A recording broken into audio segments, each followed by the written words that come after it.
Good morning. Welcome back to our week 15 of our study on Revelation, in which we will be studying Daniel. Something seems to have gone terribly wrong. As you'll recall, when we had left off last time around, we had pushed forward in the book of Revelation to about the point at the start of chapter 11 where we said that the references to some of the prophecies of Daniel are going to start coming thick and fast. And so I basically said, look, if we keep going like this, every couple of verses, I'm just going to have to stop and run back to Daniel and find out what's going on in Daniel that John is referencing back to. Let's just get it all out of the way at once, right? Let's go ahead and make a clean sweep through Daniel, cover his prophecies, and then have those in background to think about how John is making application, how John is interpreting those. Everybody good? Other quick announcement as we get started today. Judy has asked me to pass along the word that for anybody who's looking for slide decks from previous weeks, she has a sign-up sheet. There's like a clipboard or something back at the back of the room. If you are missing any weeks and you want them, which I guess is happening, write down there who you are and which weeks you're looking for, and she will make sure you get them. All right? So if anybody wants to properly get the whole collection for some reason, that's how you can make sure you've got them all. All right, so Daniel chapter 1. So here's the... so if the first irony today is that our study of Revelation is in Daniel, the second irony is that our study of Daniel is not going to be in Daniel. Now, hear me out. Every study I've ever heard of Daniel that tries to make sense of his prophecies, again, goes through the prophecies to a certain point, and it gets to a weird thing in the prophecies, and it stops, and it says, well, what in the world was that about? And then it kind of waves its hand at some history to make sense of the prophecy. And again, you have to do that every couple of verses. I'm going to try this the other way around. We're going to start today by covering about 300-400 years of Jewish history, right? Of the history of the Jews in Babylon up through the start of what we call the Second Temple period. We're going to cover that history, and then we're going to look at the first of Daniel's major prophecies and see how it ties into the history we've just laid out. Then as we move forward next week into some of the remaining prophecies, we'll be able to reference back to what we already know is going on in history and see what Daniel is prophesying, what he is predicting here. Everybody good? All right, so without further ado, gracious, I've been pushing forward or backward or somewhere in my slides here. There we are. So we begin with some context. So let's start with the context that we already know. Right, the part we're familiar with from the biblical account. David dies, Solomon becomes king. All right, stop me if I lose you on this part. Are we good? David dies, Solomon becomes king. Solomon dies, his son Rehoboam becomes king. And you remember this story. All the advisors come to Rehoboam and they say, Rehoboam, your dad was real hard on the people. How about we make things a little easier for a while? Less forced work, fewer taxes. How's that sound to everybody? And Rehoboam says, I think that's a great plan, except instead, let's have more forced labor and higher taxes. How does that sound as an alternative? And so that's what happens, and what happens when you push and you push and you push in this way? Well, sooner or later, the kingdom splits, right? And so Israel divides into two nations. You've got the northern kingdom of Israel, right, that gets 10 of the tribes, and then the southern kingdom of Judah that gets the remaining 2. All the kings of Israel are bad. Eventually, Israel is conquered by the Assyrians, and most of the people there are carried off into captivity. We've talked about in recent weeks that is a mass depopulation of the northern kingdom. Some of the people in the northern kingdom flee south into Judah, right? So they go down into the southern kingdom and they join the tribe of Judah. We say today the Jews because the Jews are the descendants of the tribe of Judah, right? And that's basically all we've got left at this point. But some of these members of the other kingdoms move into the southern kingdom. They join with the tribe of Judah. Some of the others remain in the land. They intermarry. They become the people that we will know in later years as the Samaritans, right? exit the northern 10 tribes.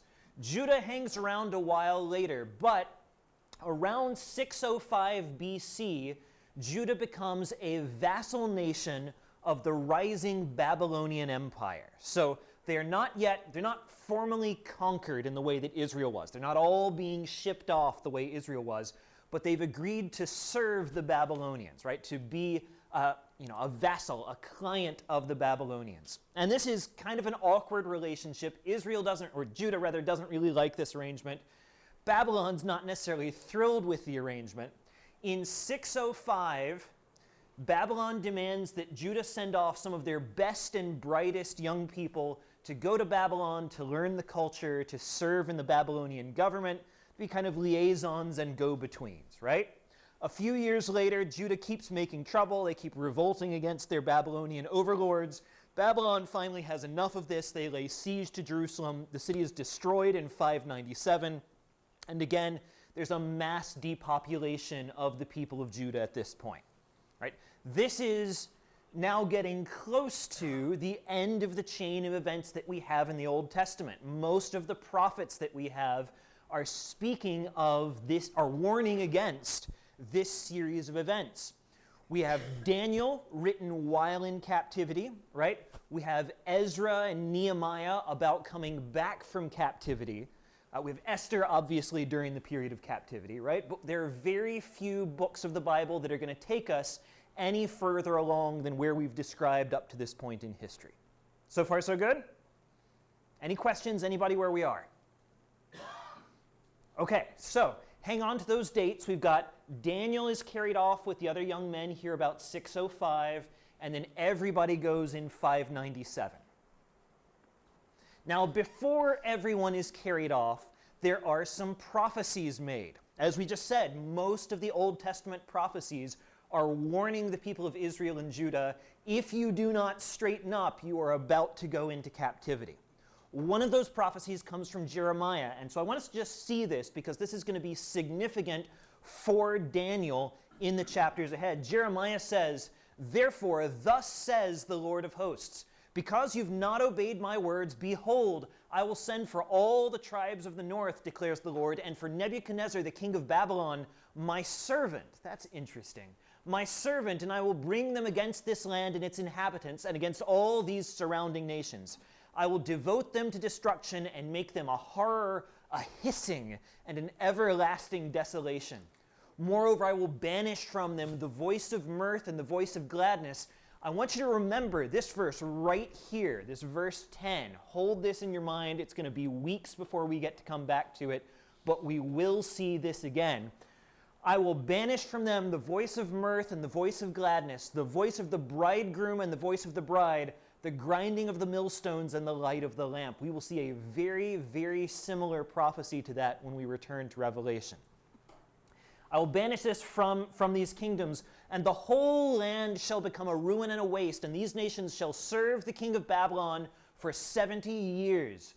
Then, after 70 years are completed, I will punish the king of Babylon and that nation, the land of the Chaldeans, for their iniquity, declares the Lord, making the land an everlasting waste."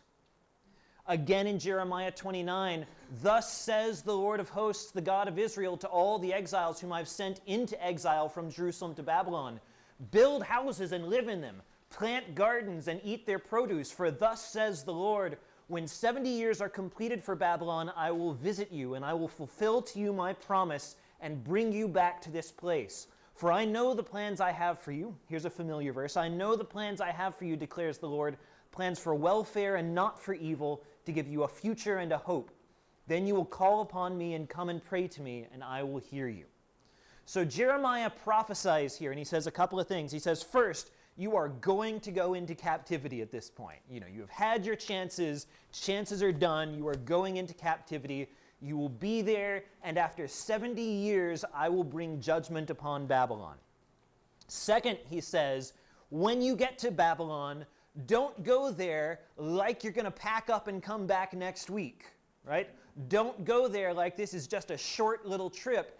Build houses. Make preparation for your children and for your children's children to live in Babylon. You are going to be here 70 years. Some commentators connect this period of 70 years to the, you may remember in the law that the Israelites are given, right? One of the things they're told is that every 7 years they are supposed to let the land lie fallow. There's a Sabbath year where the land can rest, right?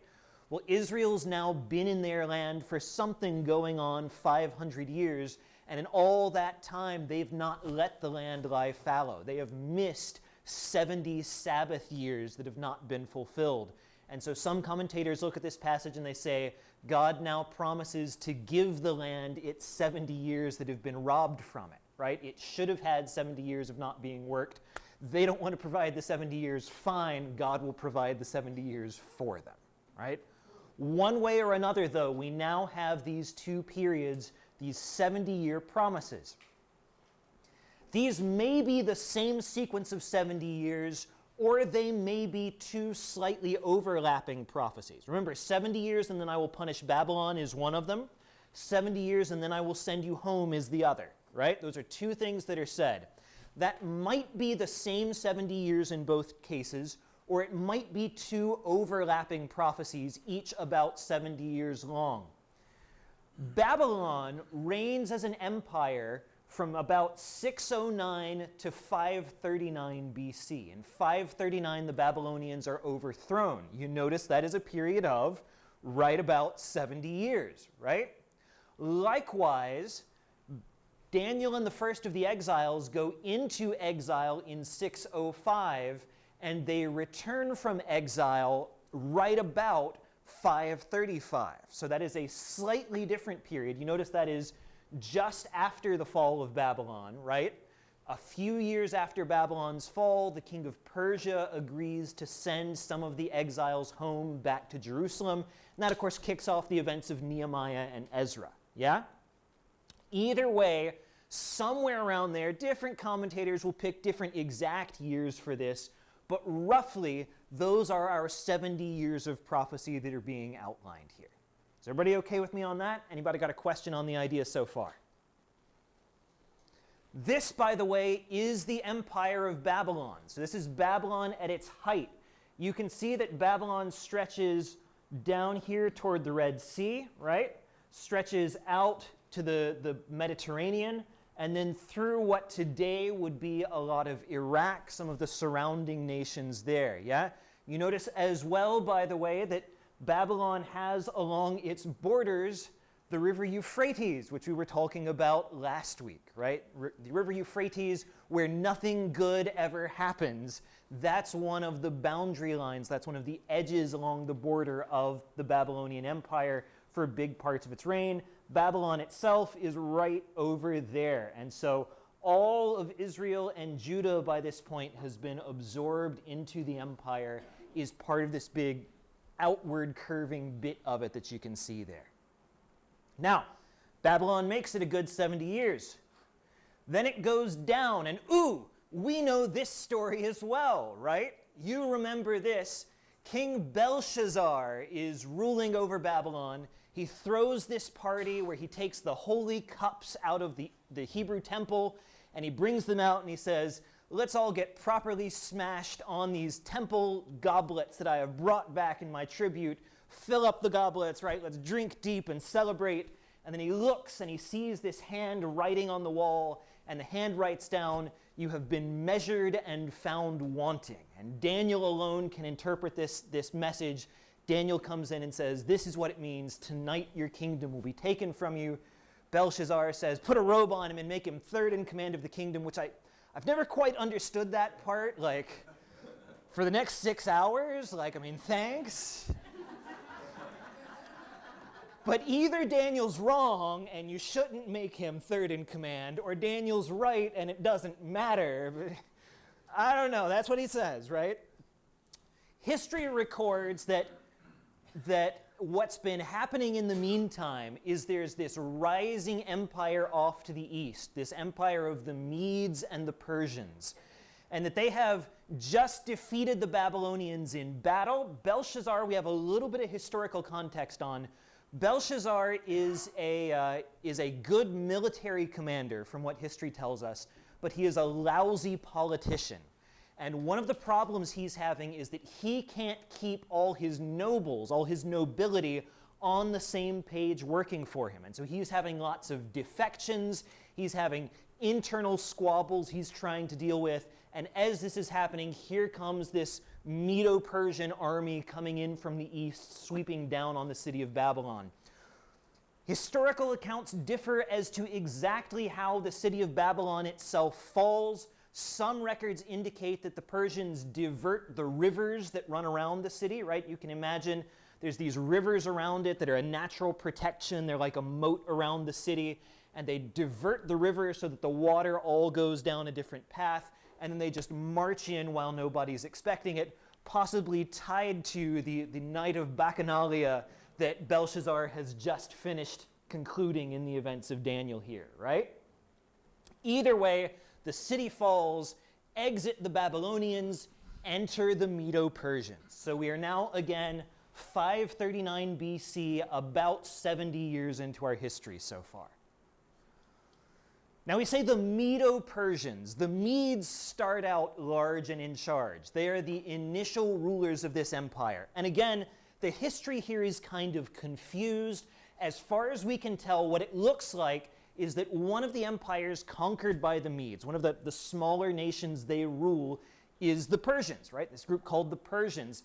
And they are, again, just like Israel was a vassal of Babylon, the Persians are a vassal of the Medes. Now, as time goes by, the Persians revolt against the Medes rather more successfully than Israel did against the Babylonians, or than Judah did against the Babylonians.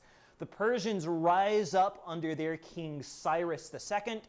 They become, instead of the junior partner while the Medes are in charge, now the Persians are the dominant force within the empire, and the Medes are subservient to them, right? And so as time goes on, you reach a point where it's not even described as the Medo-Persian Empire. We just talk about the Persian Empire because they become so significant here.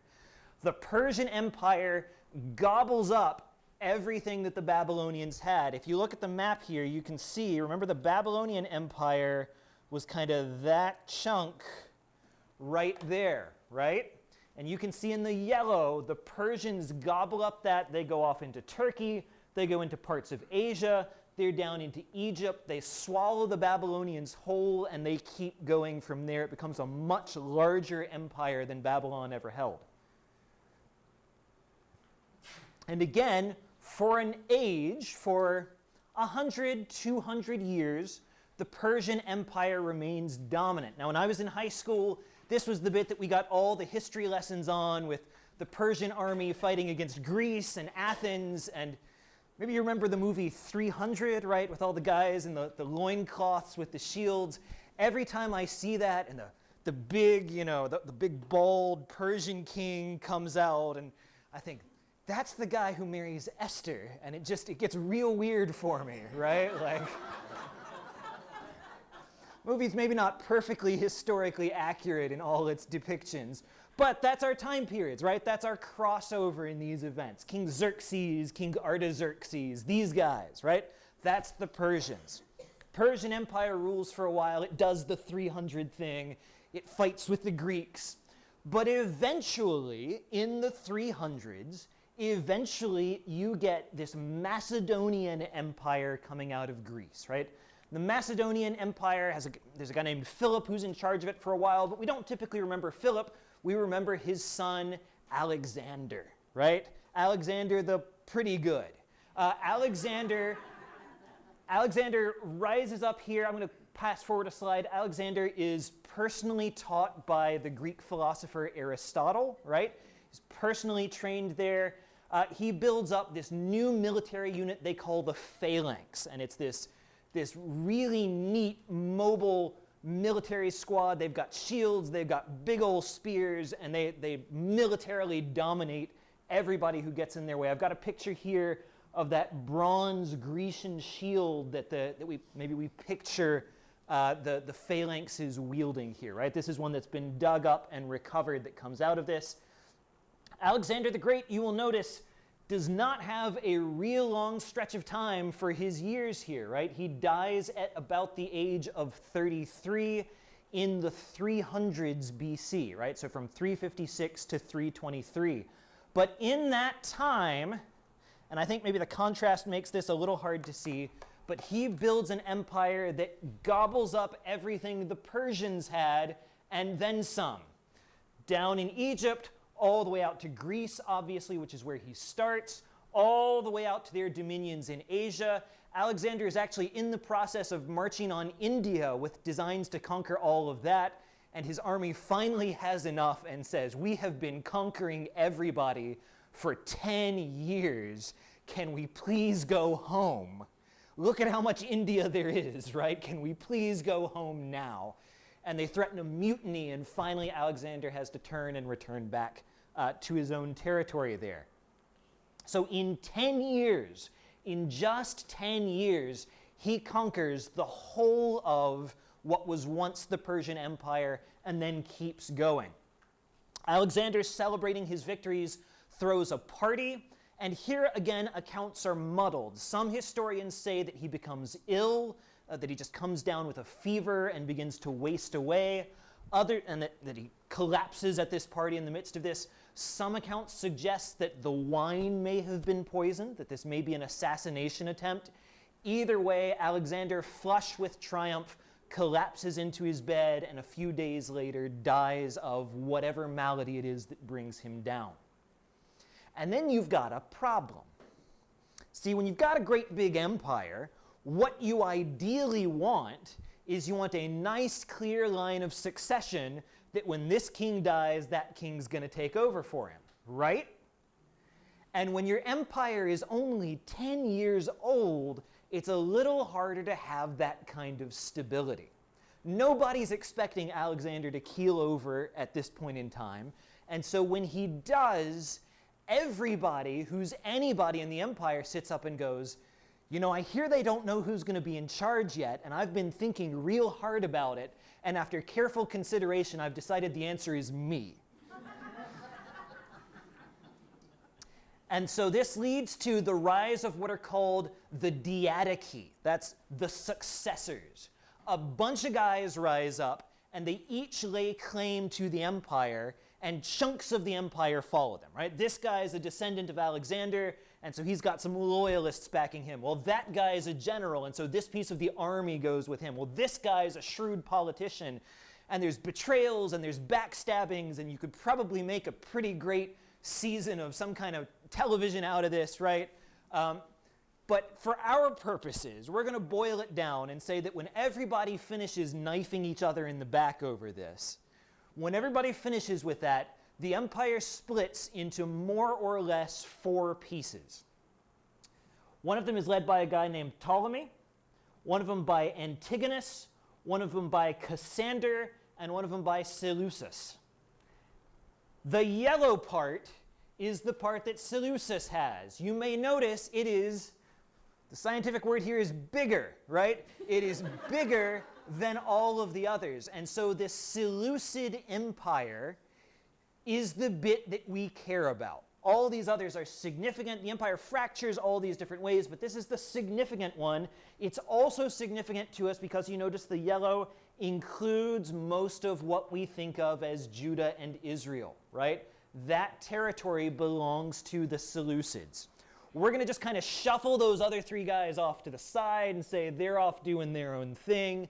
What happens to the Seleucid Empire? Notice our timeline, by the way, we're now into the 200s BC, so we are closing on the birth of Christ here. Well, the Seleucids rule for a couple hundred years. They get a good long reign here, and for the most part, they get along fine with their Jewish servants. They recognize that the Jews in Israel, remember the Jews have come back under the Persians, right? The Persians send the Jews home. There's Jeremiah's prophecy fulfilled. Israel is rebuilt. Jerusalem is rebuilt. The temple is rebuilt. That's all Book of Ezra, Book of Nehemiah stuff that we've heard before, yeah? All that's going on. And so temple worship has been reinstated during this period. The Seleucids kind of look at that and they go, you know, that's pretty weird, but like, you do you, man. We're not going to worry about it. Go do your weird little religion. As long as you don't try to revolt, as long as you don't start trouble, we'll just let you be. And for a while that works, right up until a guy comes on the scene by the name of Antiochus Epiphanes. I'm going to pause for a moment there. Okay, so Antiochus comes on the scene. Antiochus Epiphanes. We hear that word sometimes, right? You hear about the Church of the Epiphany, right? Or I've just had an epiphany, right? I think about the movie Hook every time I think about that. Oh, I've just had an apostrophe. Epiphany here means something like the manifest God, which gives you something of a sense of the humility that Antiochus is going to exhibit during his life. Antiochus, the God on earth, is his preferred title. The Jews and some of the others, prone to wordplay, refer to him instead not as Antiochus Epiphanes with an N, but as Antiochus Epiphanes with an M.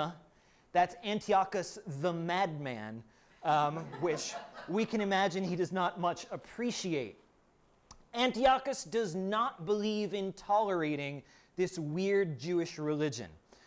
Antiochus doesn't even particularly like the religion that most of the Seleucids have followed. He hairs off after a goddess named Sin, which is just a little bit too much on the nose if you ask me. But there we are, right? He has this new goddess that he's worshiping. He's promoting slight variations on some of the other religions that have been practiced to this point. And he comes into conflict with the Jews pretty immediately. For one thing, he decides that the guy they've got as high priest is not fit for the job. He is going to put his own man in position instead. It helps that his own man pays him a hefty bribe to get the job, right? So he gets bribed to set up a new high priest. The Jews don't much appreciate this, and Antiochus persuades them to settle down by killing a bunch of them. Yes? Is that another name for the Antichrist? That's a great question. Is Antiochus Epiphanes another name for the Antichrist? Next question. Okay, so this is obviously future from Daniel, right? Daniel's writing during Babylon. Some of the things that Daniel writes about seem like they're fulfilled by what happens with Antiochus Epiphanes. On the other hand, we're obviously before Christ here, right? And Christ takes some of the things that Daniel says and talks about them like they haven't happened yet. And so one common opinion would be that Antiochus is something like a prefigurement of the Antichrist, right? That he is an early prototype version of the Antichrist, and that there is a fuller fulfillment coming. We read in some of John's letters, he says, we've read that Antichrist is coming, and even now many Antichrists have come, right? And so there may be a sense in which Antiochus is one of the Antichrists who have come already. We'll see more of that as we push on into some of the prophecies here. Yeah, good. Okay, so Antiochus kills a bunch of the Jews. He overturns some of the temple. According to some accounts, most accounts would agree that he sets up inside the temple, he sets up a pagan altar to Zeus or to other pagan gods right inside the holy place of the temple. He, according to some accounts, then takes a pig, which of course a pig would be unclean by Jewish law, right? You don't touch pigs, you don't mess with pigs, you certainly don't eat them, and you definitely don't offer them to God. He takes a pig and he sacrifices it on the altar of God in the holy place of the temple to this pagan altar. He desecrates and defiles the temple in about the most offensive way that you could come up with. And the Jews take exception to that. And so I'm going to just read to you a little bit here. After Alexander, son of Philip the Macedonian, who'd come from the land of Kittim, had defeated King Darius of the Persians and the Medes, he, that is Alexander, succeeded him as king. He'd previously become king of Greece. He fought many battles and conquered strongholds and slaughtered the kings of the earth. He advanced to the ends of the earth and plundered many nations. And when the earth became quiet before him, he was exalted and his heart was lifted up. He gathered a very strong army, and he ruled over countries and nations and princes, and they paid him tribute. After this, he fell sick and perceived that he was dying. So he summoned his most honored officers who'd been brought up with him from youth and divided his kingdom among them while he was still alive. After Alexander had reigned 12 years, he died. Then his officers began to rule, each in his own place. They put on crowns after his death. So did their descendants after them for many years, and they caused many evils on the earth. From them came forth a sinful root, Antiochus Epiphanes, son of King Antiochus. He had been a hostage in Rome. He began to reign in the 137th year of the kingdom of the Greeks. Now in those days, certain renegades came out from Israel and misled many, saying, hold that thought, I'm going to forestall trouble in advance this week, or at least try to, saying, let us go and make a covenant with the nations around us. For since we separated from them, many disasters have come upon us. So again, renegade Jews saying, let's make a covenant with other nations. This proposal pleased them, and some of the people eagerly went to the king, who authorized them to observe the ordinances of the nation. So they go to Antiochus. He makes a deal with them. They start worshiping other gods as part of this. He, that is Antiochus, arrogantly entered the sanctuary and took the golden altar, the lampstand for the light, and all its utensils. He took also the table for the bread of the presence, the cups for the drink offerings, the bowls, the golden censers, the curtain, the crowns, and the gold decoration on the front of the temple. He stripped it all off. He took the silver and the gold and the costly vessels, and he also took the hidden treasures that he found, and taking them all, he went into his own land. He shed much blood and spoke with great arrogance. Then the king wrote to the whole kingdom that all should become one people, and all should give up their particular customs. All the nations accepted the command of the king. Many, even from Israel, gladly adopted his religion. They sacrificed to idols and profaned the Sabbath. And the king sent letters by messengers to Jerusalem and the towns of Judah. He directed them to follow customs strange to the land, to forbid burnt offerings and sacrifices and drink offerings in the sanctuary, to profane Sabbaths and festivals, to defile the sanctuary and the holy ones, to build altars and precincts and shrines to altars, to sacrifice pigs and other unclean animals, and to leave their sons uncircumcised. They were to make themselves abominable by everything unclean and profane, so that they would forget the law and change all the ordinances. And he added, whoever does not obey the command of the king shall die. Now, that kind of sounds Bible-y, right? But as I've been reading it, you might be thinking, I don't remember hitting this in any of my readings. What is this from? This is the book of Maccabees, right? The Maccabees 1 and 2 being some of the books that are not included in the Bible, but that are written by the Jews during this period, right?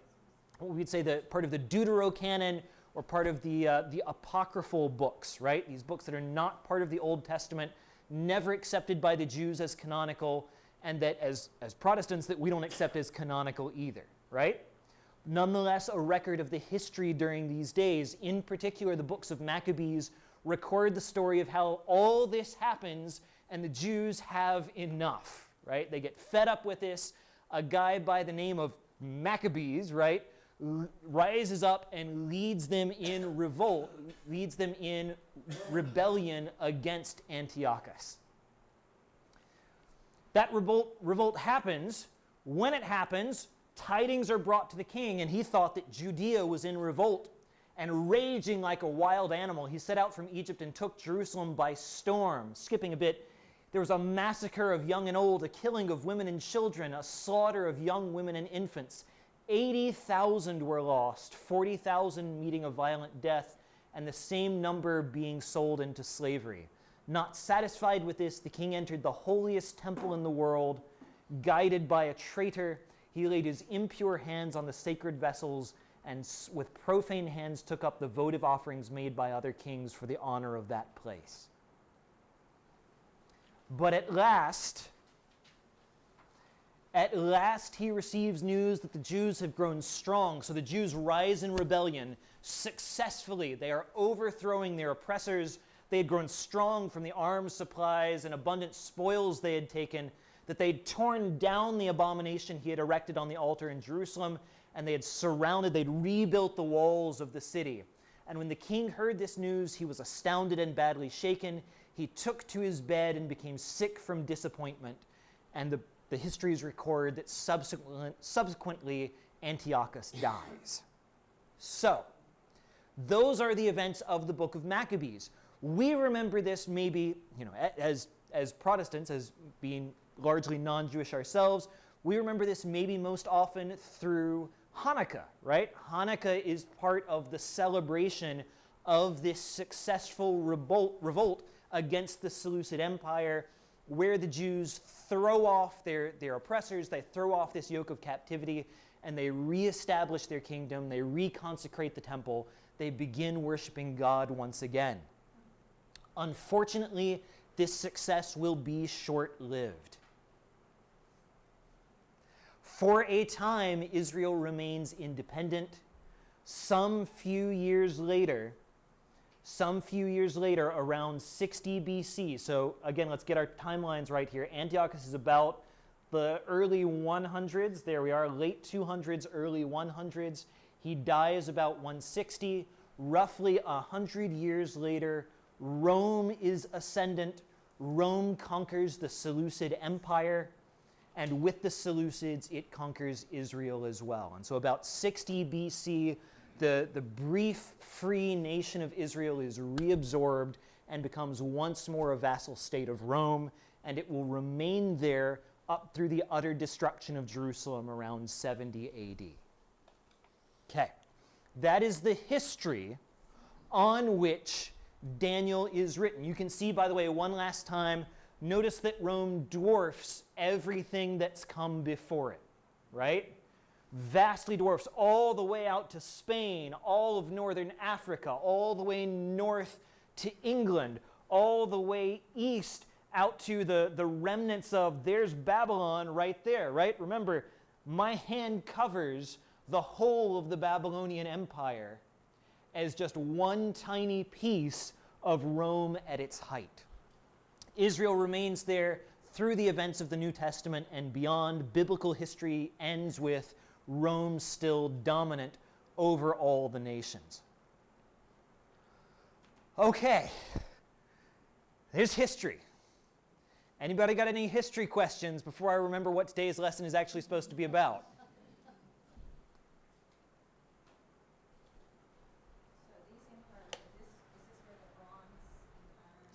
Yes, that's what today's lesson is actually supposed to be about. Give me two minutes on that. Anybody else on the pure history before we get there?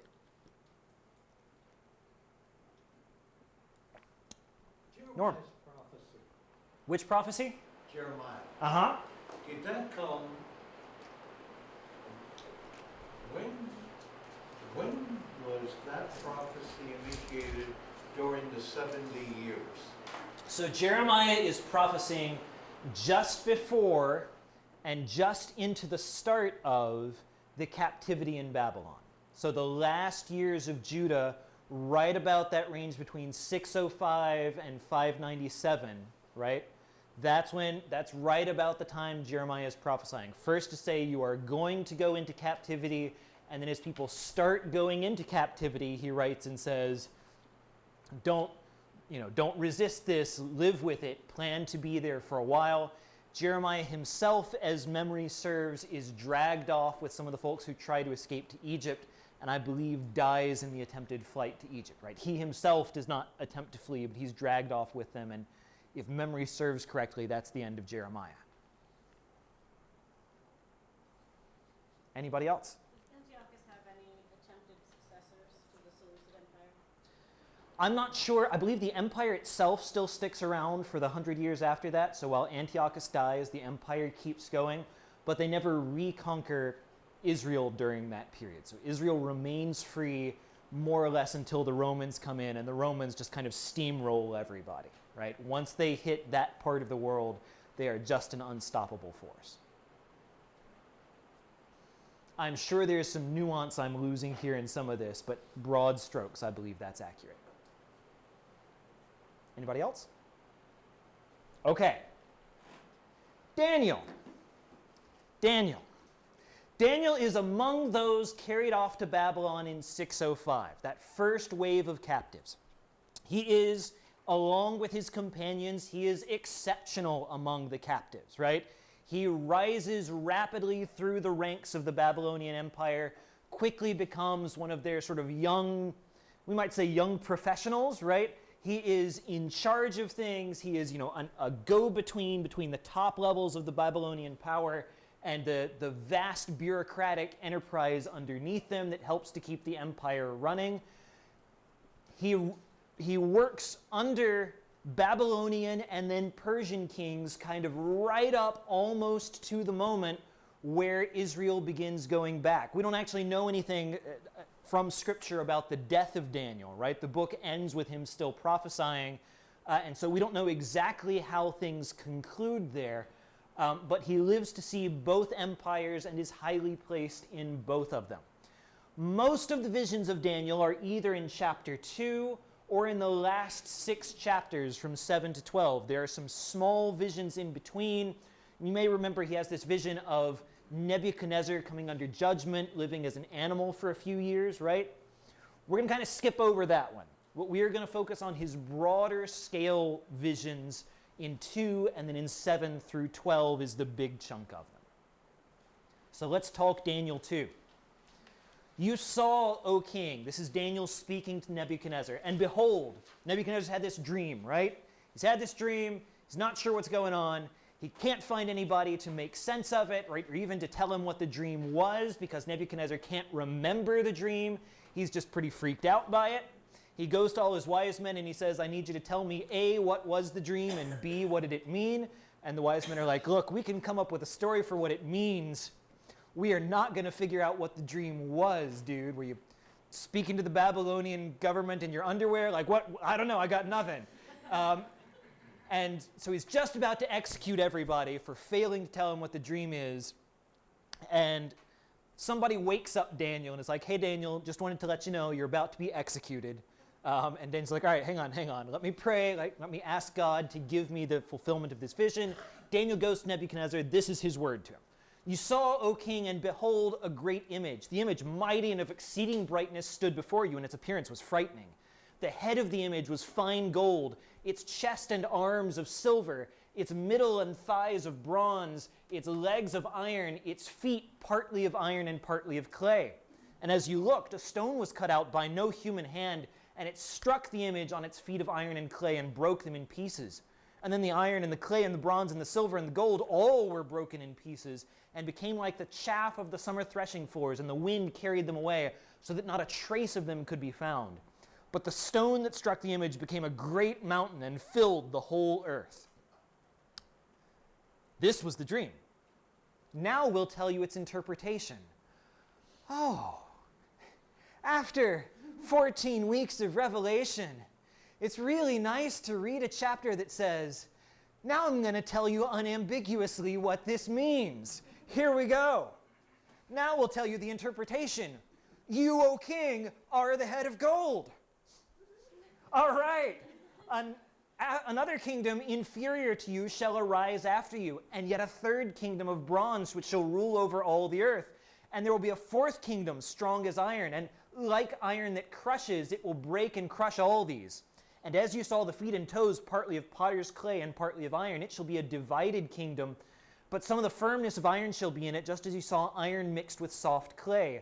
And the toes of the feet were partly iron and partly clay, so that kingdom shall be partly strong and partly brittle. As you saw the iron mixed with soft clay, so they will mix with one another in marriage, but they will not hold together, just as iron does not mix with clay. And in the days of those kings, the God of heaven will set up a kingdom that shall never be destroyed, nor shall the kingdom be left to another people. It shall break in pieces all these kingdoms and bring them to an end, and it shall stand forever. Whew. That's actually kind of straightforward. Let's take it as we go here. First off, so we've got this vision of a statue. It's interesting that the next chapter of Daniel is Nebuchadnezzar building a giant golden statue of himself, right? Some commentators have speculated this may be the inspiration that he says, well, if I'm the head of the statue of gold, let's just go all in on that, right? And that's what inspires the statue from the story of Shadrach and Meshach and Abednego. We have this statue. The statue changes metals as it goes down. Now, set aside the feet and toes for just a moment here. Let's just talk about the first 4 metals, because there are 2 interesting progressions as you move through those metals. So just think about those metals as metals for a moment. Is there something interesting that changes as you move from gold to silver to bronze to iron? Less value. Each successive metal is less valuable than the one that comes before it, right? You make coins of gold or of silver, maybe of bronze, but not typically of iron. Right? Iron's just not worth enough to stand in as a thing of value in quite the same way. So the value decreases as we move down. What else changes? They make better weapons, right? They're stronger, right? The metals become stronger as you move down the progression here. We can identify with pretty good certainty who each of the first 4 kingdoms are. The first one's real easy because Daniel says it outright. The kingdom of gold is Babylon, right? Babylon is the head of gold. Babylon had tremendous quantities of gold by some records. We're told after Nebuchadnezzar there will be another kingdom. Well, we know who the kingdom after Nebuchadnezzar is. It's the Medes and the Persians, right? I think it's interesting. You don't want to read too much into the parallels here, but there's the Medes and there's the Persians, right? 2 arms of the arms and chest of silver, right? It kind of works as a structure here. They're the following empire. Then we come to the belly and the thighs of bronze. Now we've already seen, we saw Alexander's bronze shields that the hoplites would carry, right? That his phalanxes, I'm sorry, I'm grabbing for the wrong word there, that his phalanxes would carry in their formations. Bronze is very strongly associated with this rising Macedonian empire coming out of Greece. There's a very tight connection there. Iron, of course, the empire that overthrows the Seleucids is Rome, right? As the last of the Greek, the Macedonian empire collapses, Rome absorbs it. And Rome, of course, with its iron legions, right? Their iron shields, their iron swords, their iron armor, right? Rome clearly stands as a nation of iron that breaks all the things that come before it. And then there's iron mixed with clay. Anyway, moving on, right? Then it gets a little, right up to here, we're really good. In fact, this is one of those passages that's so unambiguous in its application that most secular history has to take the book of Daniel and say this cannot possibly have been written at the time that it claims to have been written. It simply can't have been because it is too precise in its identification of future events. The trouble is that even these secular explanations can't move Daniel much later than about the reign of Alexander. And so the secular interpretation says Babylon's the head, the Medes are the silver, the Persians are the bronze, and Alexander is the iron. And if you look at that, you go, that doesn't work as well, right? It just doesn't fit as cleanly, but nobody can get Daniel's publishing date late enough for him to know anything about Rome being the next empire to take over everything. It's just, you can't make it work. And Daniel actually being written when Daniel was alive does, right? It makes sense of the whole shebang. I just always think that's really cool.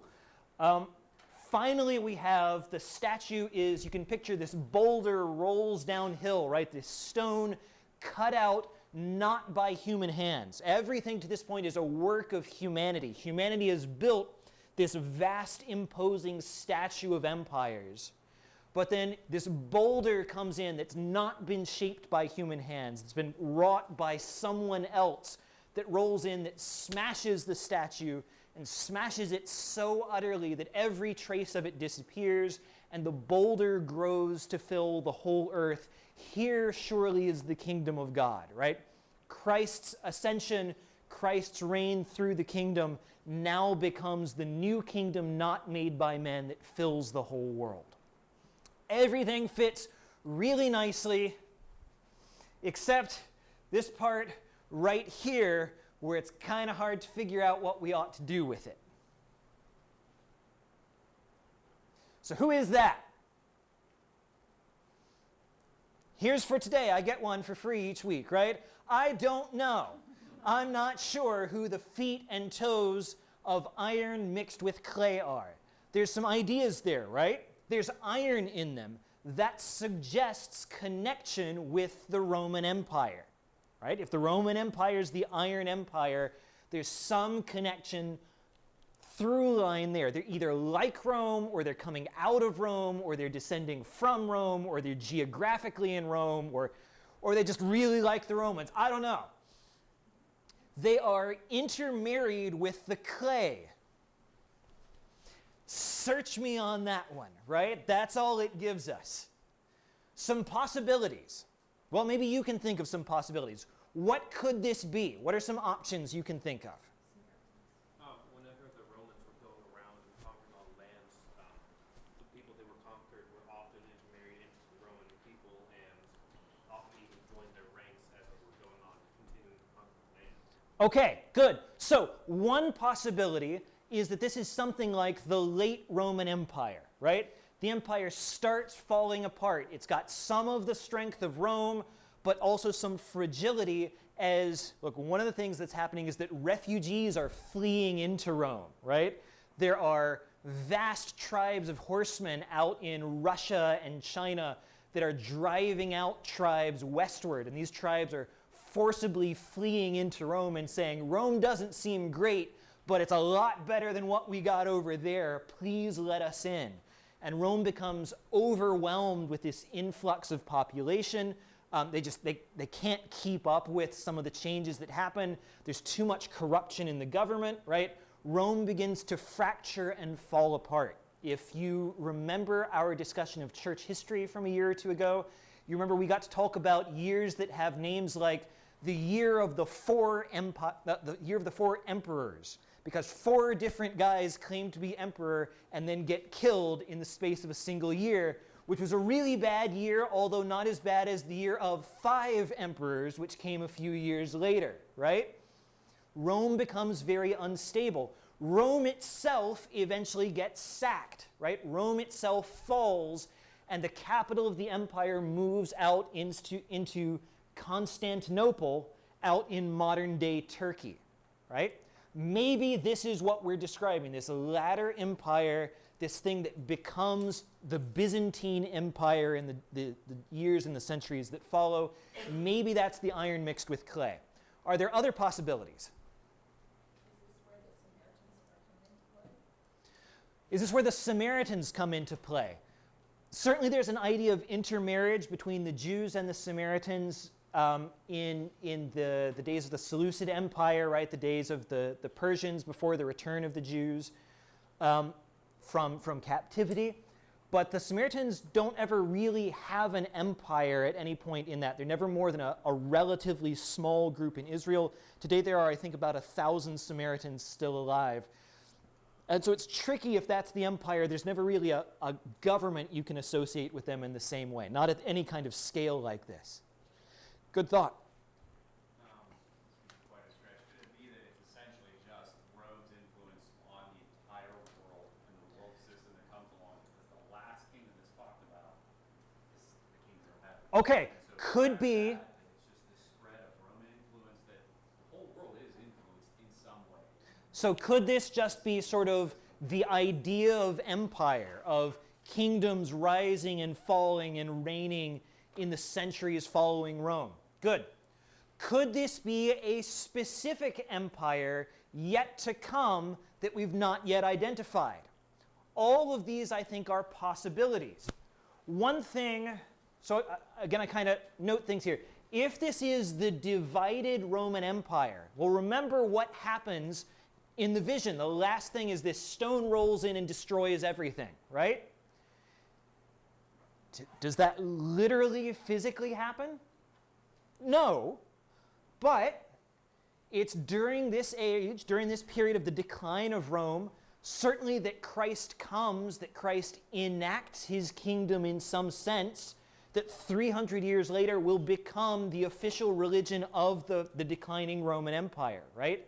Maybe the point is that in a spiritual sense, the kingdom of God comes in and overthrows the order of the world and grows, it destroys the Roman order in a spiritual way and then grows to fill the whole earth after that.